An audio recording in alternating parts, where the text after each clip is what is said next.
Estas son las noticias de Venezuela. Tengo la primera página del diario 2001 de Caracas. Escuchen ustedes qué curioso este titular. Los divorcios suben en la pandemia. Las estadísticas preliminares del Poder Judicial de los últimos 6 meses revelan un aumento importante de las separaciones matrimoniales en los juzgados. Existe un plan piloto para hacer este y otros trámites vía online por la cuarentena. Al lado de esta información viene una amenaza de Tarek El Aissami, el ministro del Petróleo. Bomba que no abra a las 6 de la mañana será expropiada. Sostiene que ninguna estación de servicio tiene excusas para no surtir gasolina con normalidad desde hoy. ¿Qué entenderá este individuo por normalidad? El diario El Universal, también en Caracas, en su gran titular de primera página, semana flexible y venta de gasolina por número de placa arrancan hoy. Se retoma el suministro según el número terminal para ordenar las gasolineras y se inicia la nueva etapa 7+7 Plus.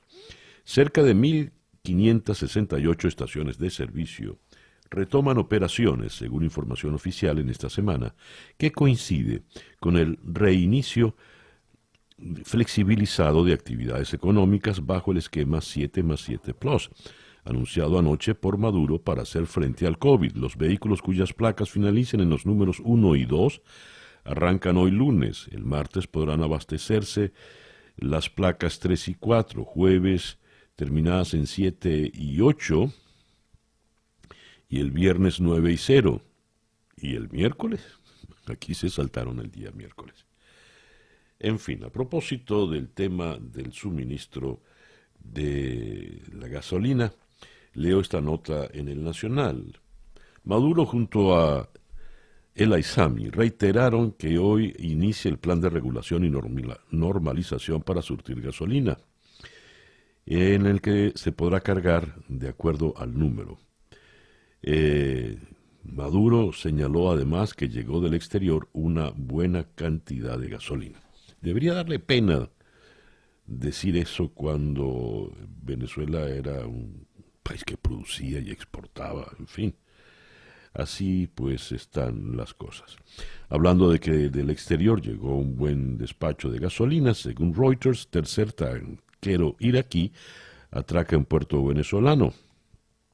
El último de una flotilla de 3 tanqueros iraníes atracó ayer domingo en Guaraguao, en Puerto La Cruz, en el oriente venezolano, según datos de seguimiento de barcos de Refinitiv Aecon, al tiempo que Maduro prometió normalizar el suministro de gasolina en el país.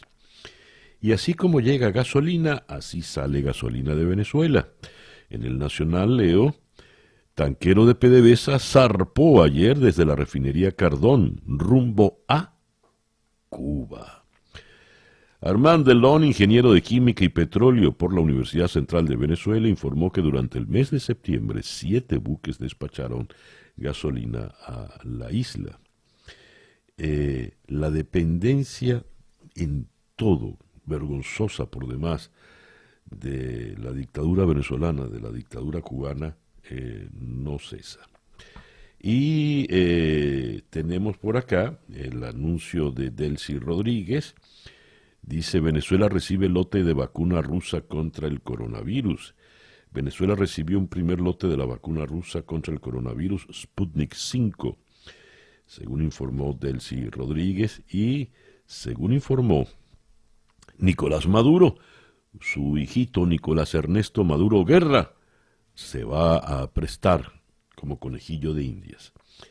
Mi hijo Nicolás Ernesto Maduro Guerra me anunció su decisión de vacunarse con la vacuna rusa, de incorporarse a la prueba, la tercera y última de los ensayos clínicos de la Sputnik 5. Me parece muy bien. Y su hermana mayor, María Teresa Maduro, anestesióloga, científica e investigadora, según Maduro, también se incorpora a las vacunas. Para hoy está convocado una protesta masiva de los maestros. Hoy, 5 de octubre, la Asamblea Nacional convoca al país a protestar por la destrucción del sistema educativo. La Subcomisión de Educación de la Asamblea Nacional apoyará la gran protesta nacional convocada por el sector educativo para hoy 5 de octubre a propósito del Día Mundial del Docente, por lo que extendió la invitación a todo el pueblo de Venezuela para que se incorpore a la lucha por una educación de calidad y el futuro de las nuevas generaciones. La diputada por el Estado Lara, Bolivia Suárez, presidenta de la instancia parlamentaria, recordó que hace 2 años la declaración de emergencia humanitaria compleja de la educación ha empeorado, situación que ha empeorado, pues el régimen logró la destrucción, la debacle total del sistema educativo. A juicio de Bolivia Suárez, al régimen no le conviene una población culta y preparada, sino gente sumisa, decaída, con hambre y miseria que dependan de sus migajas. Los venezolanos tienen sueldos que dan pena, el equivalente de $1 mensual. Nadie puede vivir con eso. Y si se le suma el sueldo integral, gana $1.84 aproximadamente, porque diariamente se desploma la moneda nacional ante la fluctuación del dólar. Desde la Asamblea Nacional, dice la diputada, de la mano del presidente encargado Juan Guaidó, apoyaremos esta gran protesta nacional por la educación convocada para el día de hoy. Esas pues las informaciones fundamentales que nos llegan desde Venezuela. Noticias de Latinoamérica. El nuevo presidente del BID, el Banco Interamericano de Desarrollo, busca el desarrollo de los países pequeños de la región. Es donde podemos tener más impacto, dijo Mauricio Claver Carone, quien planea que su gestión como presidente del BID sea primordialmente para beneficio de los países pequeños, entre ellos los de Centroamérica y el Caribe, a los que pretende dar mayor representación en el liderazgo de la institución y dirigir financiación para sectores como la digitalización y las pymes. Claver Carone, ex asesor para las Américas y la cara visible en los últimos 2 años de la política del presidente Donald Trump hacia Latinoamérica, señaló que cree que los países de Centroamérica y el Caribe siempre tienen los retos más grandes por su alta exposición a los desastres naturales, su poca diversificación económica y su gran dependencia del turismo y las remesas. Hablando de países del Caribe, Luis Abinader, el nuevo presidente de República Dominicana, dice está totalmente quebrada. Los planes del gobierno dominicano de introducir nuevos impuestos para hacer frente a la crisis económica han generado los primeros aprietos para el presidente Luis Abinader, quien se vio obligado a hacer una intervención en la que argumentó que recibió un país totalmente quebrado. La propuesta de nuevos impuestos figura en el proyecto de Ley de Presupuesto General de la Nación de 2021, presentado esta semana al Congreso Nacional, y cuyo contenido fue divulgado el viernes por varios medios locales. El jefe de Estado trató de apaciguar los ánimos de la ciudadanía, prometiendo que los impuestos serán transitorios, de única aplicación en el 2021 y consensuados con la población. En Quito, el presidente Lenín Moreno anuncia el destino del crédito del Fondo Monetario Internacional, sueldos, proveedores, deudas y más. En los siguientes 3 meses, el Ecuador recibirá $7.150 millones en recursos provenientes del Fondo Monetario Internacional, el Banco Mundial, el BID y la Corporación Andina de Fomento, CAF, y de los bancos chinos. Los fondos permitirán cubrir gastos de este año, así como atender a los sectores de salud y educación, pero no son suficientes para resolver todos los problemas. Los fondos permitirán cubrir gastos de este año, así como atender a los sectores de salud y educación. Y en Costa Rica, el presidente Carlos Alvarado anunció que desiste de la propuesta inicial de acudir al Fondo Monetario Internacional por $1.750 millones y convocó a un diálogo nacional tras 5 días de protestas de sectores sociales y sindicales. El presidente Alvarado afirmó que existe tiempo para buscar alternativas que eviten una crisis económica, pero aclaró que ese tiempo no es ilimitado y que lo peor sería no hacer nada. El presidente dijo que acoge con humildad el llamado al diálogo de los sectores democráticos de la sociedad costarricense, entre ellos los partidos políticos, las cooperativas, los sindicatos, los empresarios, la academia, el sector agropecuario y sectores religiosos. En Bolivia, por primera vez en 18 años, los candidatos a la presidencia se reunieron en un debate. Bajo el lema Hablemos del futuro económico de Bolivia, el debate se celebró en Santa Cruz, la ciudad más poblada y capital económica del país, con 7 aspirantes a la presidencia en las elecciones generales del próximo día 18. Luis Arce por el MAS, el expresidente Carlos Mesa por Comunidad Ciudadana, el también expresidente Jorge Quiroga por Libre 21, el ex líder cívico Luis Fernando Camacho por Creemos, el pastor presbiteriano de origen coreano Chi Hyun Chung del Frente para la Victoria, el minero Feliciano Mamani de Panbol y María Valla de Acción Democrática Nacionalista fueron los participantes. No estuvo allí la presidenta interina Yanine Áñez. Hoy lunes, la Sala Plena de la Corte Suprema de Colombia retomará la discusión sobre el sistema penal en el que se debe llevar el proceso en contra de Álvaro Uribe por presunto soborno en actuación penal y fraude procesal que fue enviado a la Fiscalía luego de que el exmandatario renunció a su curul y quedó por fuera de la órbita del alto tribunal. Tal como lo anticipó el diario El Tiempo, la ponencia del magistrado Gerson Chaverra señala que debe regir la Ley 906, como lo estaba solicitando la defensa del exmandatario, como la Fiscalía y la Procuraduría. Y tenemos que el grueso de la caravana migrante hacia Estados Unidos se detuvo en Guatemala y regresa a Honduras. Las fuerzas de seguridad guatemaltecas enviaron a más de 3.500 migrantes de regreso a Honduras en los últimos días, dijeron autoridades, disolviendo la mayor parte de una caravana que buscaba llegar a los Estados Unidos. Huyendo de la pobreza agravada con el coronavirus, miles de hondureños, en su mayoría hombres, mujeres, jóvenes, con niños y mochilas al hombro, iniciaron el pasado miércoles desde la norteña San Pedro Sula una nueva caravana rumbo al norte. Junto a ellos también había caribeños y hasta africanos. El Clarín de Buenos Aires nos dice: la Agencia Federal de Inteligencia, AFI, filtró datos de agentes en el exterior y convenios secretos con otros países. Escándalo en inteligencia. La interventora de la Agencia Federal de Inteligencia, Cristina Caamaño, generó la mayor filtración de datos de espías y exagentes en democracia. Se trata de los nombres de unas 2.000 personas y de 3.850 resoluciones que la funcionaria entregó a la justicia sin tomar recaudos de protección. También se ventilaron 6 convenios internacionales secretos con Estados Unidos, España, Bolivia y Paraguay sin consultar a esos países. Este accionar provocó que espías, se entiende, espías argentinos en Beirut y otros destinos calientes, pidieran su repatriación por temor a represalias. Esta semana Caamaño concurrirá a diputados para dar explicaciones, pero esto es realmente gravísimo. Y el otro diario porteño, La Nación, el gobierno convoca a una cumbre económica en medio de la tensión cambiaria.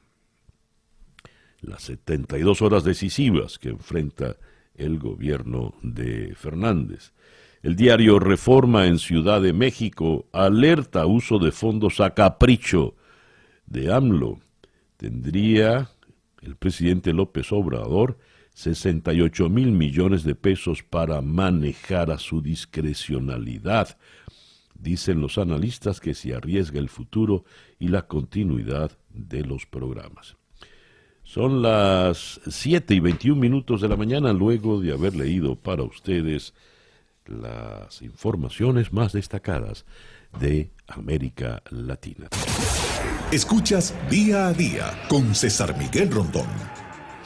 Vamos a comenzar en la ciudad de Washington con el periodista José Ángel Abad, quien es corresponsal de Antena 3 de España en la capital de Estados Unidos. El tema, por supuesto, la salud del presidente Donald Trump, luego del anuncio de que tiene coronavirus, y las informaciones tan contradictorias que han venido por parte de los médicos.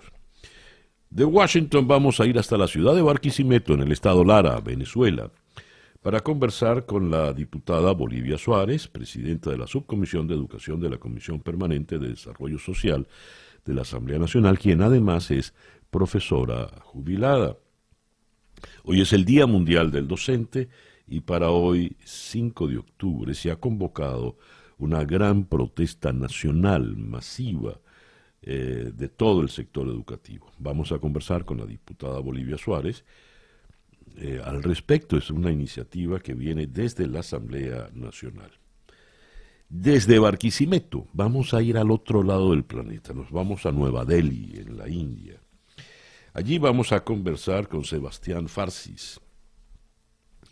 El número de muertes en la India causadas por el nuevo coronavirus superó este fin de semana el 100.000, siendo el tercer país del mundo en alcanzar ese sombrío hito después de Estados Unidos y Brasil, mientras la epidemia no da señales de disminuir.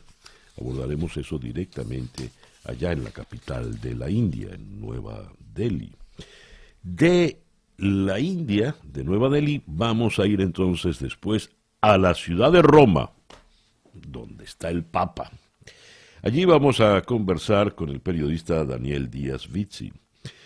El Papa Francisco ayer, en el Día de San Francisco, presentó la encíclica titulada Fratelli Tutti, Hermanos Todos, y allí denunció las desigualdades y lo que él llama el virus del individualismo.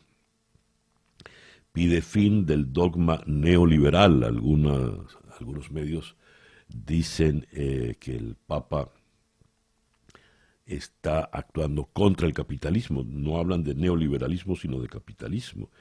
Insta el Papa a la fraternidad con hechos y no solo con palabras. Y estuvo por allá Mike Pompeo, el secretario de Estado de Estados Unidos, y el Papa, miren ustedes qué cosa, no quiso reunirse con él.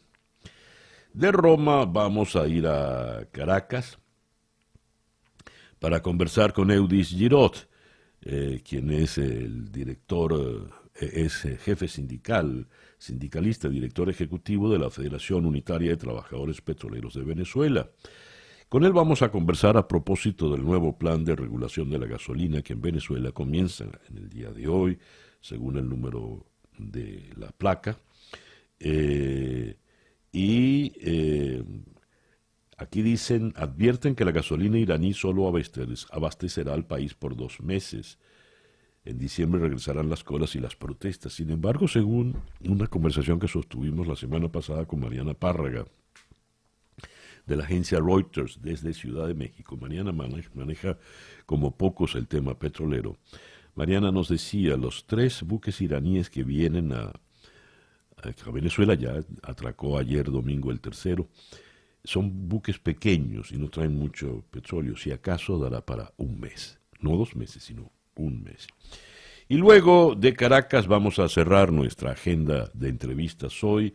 En la ciudad de Santiago de Chile se reactivan las protestas en Santiago y hubo un incidente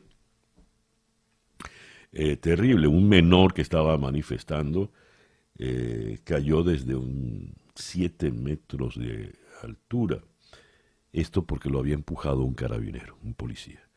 Y esto, por supuesto, como ustedes comprenderán, enardeció aún más a la población. Esa nuestra agenda para el día de hoy. Lunes 5 de octubre del año 2020. El editorial con César Miguel Rondón. Pareciera que en el mundo ahora solo hay un paciente con coronavirus, el señor Donald Trump. En realidad, en el mundo hay 35.216.168 casos registrados. Y en Estados Unidos hay 7.418.737 casos registrados. Además, en Estados Unidos hay 209.725 muertes ya por el coronavirus. Pero ahora todo el interés se vuelca sobre el presidente Donald Trump. Es comprensible. Es un paciente de alto riesgo, un hombre obeso de 74 años y que por lo visto no se cuidó suficientemente, no solo eso, sino que hizo campaña en contra de las previsiones del coronavirus. Se cura sola o se cura bebiendo cloro, qué sé yo, no usen máscaras, en fin. Pero ahora él padece del coronavirus. Y lo grave es que las informaciones que vienen desde Washington son contradictorias. Los médicos pareciera que están actuando más, los médicos que le están tratando y que están informando a la población, parece que están actuando más como voceros políticos que como médicos en sí.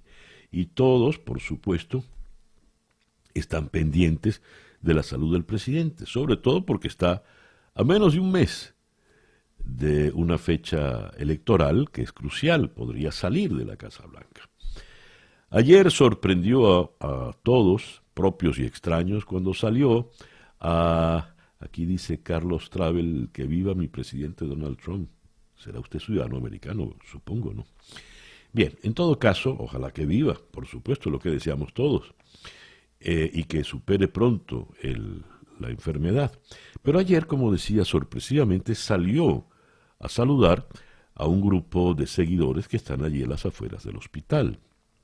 Salió con su máscara, ahora sí, y esta salida fue criticada inmediatamente por todos, médicos, políticos, asesores, porque no solo puso en riesgo a los que le acompañaban, los del servicio secreto, sino que le sembró aún muchas más dudas. ¿Está de verdad enfermo, padece coronavirus, o es una estrategia? Porque el presidente Trump es un hombre mediático.